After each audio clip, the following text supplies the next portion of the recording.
വയനാട് വാഗേരിയിലേക്കാണ് ഇനി. വാഗേരിയിലെ നരഭോജി കടുവ 7ാം ദിവസവും ഇങ്ങനെ കാണാമറയത്ത് തുടരുകയാണ്. ഇന്നും രാവിലെ മുതൽ ദൗത്യസംഘം കടുവയ്ക്കായി തെരച്ചിൽ നടത്തുന്നുണ്ട്. 2 കുങ്കിയാനകളും സംഘത്തിലുണ്ട്. കാട് മൂടിയ തോട്ടങ്ങളിലും വനമേഖലയിലുമാണ് തെരച്ചിൽ. CCF ഉൾപ്പെടെയുള്ള ഉന്നത ഉദ്യോഗസ്ഥർ നേരിട്ടാണ് തെരച്ചിലിന് നേതൃത്വം നൽകുന്നത്. ക്യാമറ ട്രാപ്പുകളിലും കടുവയുടെ പുതിയ ചിത്രങ്ങൾ ലഭിച്ചിട്ടില്ലെങ്കിലും പുതിയ കാൽപ്പാടുകൾ കണ്ടെത്തിയിട്ടുണ്ട്. ഇത് പിന്തുടർന്നുകൊണ്ടാണ് ഇന്നത്തെ തെരച്ചിൽ നടക്കുന്നത്. കമൽ വിവരങ്ങളുമായി വയനാട്ടിൽ നിന്ന് ചേരുകയാണ്. കമൽ, ഇങ്ങനെ ദിവസങ്ങളോ 7 ദിവസമായി ഒരു നാടൊന്നാകെ വനംവകുപ്പിനൊപ്പം ചേർന്ന ആ നാടാകെയും ഈ കടുവയെ തെരഞ്ഞുകൊണ്ടേയിരിക്കുകയാണ്. എന്തെങ്കിലുമൊക്കെ സൂചനകൾ ലഭ്യമായി തുടങ്ങുന്നുണ്ടോ? പ്രദേശം വിട്ടു പോയിട്ടില്ല എന്നുള്ള കാര്യത്തിൽ എന്നുള്ളത് തന്നെയാണ് ഇപ്പോഴത്തെ ഈ നിഗമനം.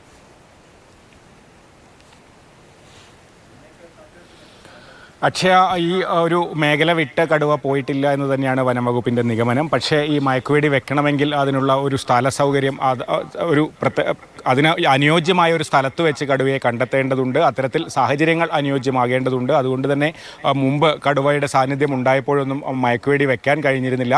ഇന്നലെയും ഇന്നും ഇപ്പോൾ ഈ അന്വേഷണ സംഘത്തിന് കടുവയെ നേരിട്ട് കാണാനേ കഴിഞ്ഞിട്ടില്ല. ക്യാമറ ട്രാപ്പുകളിലും കടുവയുടെ ചിത്രങ്ങൾ ലഭിച്ചിട്ടില്ല. പക്ഷേ കടുവയുടെ സാന്നിധ്യത്തിന് മറ്റു ചില തെളിവുകൾ, കാൽപ്പാടുകളൊക്കെ കണ്ടെത്തിയിട്ടുണ്ട്.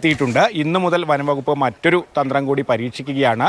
ഏറുമാടം കെട്ടി ആ താഴെ ജീവനുള്ള എരയെ കെട്ടി അതിന് മുകളിൽ, ഏറുമാടത്തിന് മുകളിൽ ആളുകൾ കാത്തിരിക്കുന്നുണ്ട്, തോക്കുമായി കാത്തിരിക്കുന്നുണ്ട്. അത്തരത്തിലുള്ള ഒരു സ്ട്രാറ്റജി കൂടി ഇന്ന് വനംവകുപ്പ് പരീക്ഷിക്കുന്നുണ്ട്.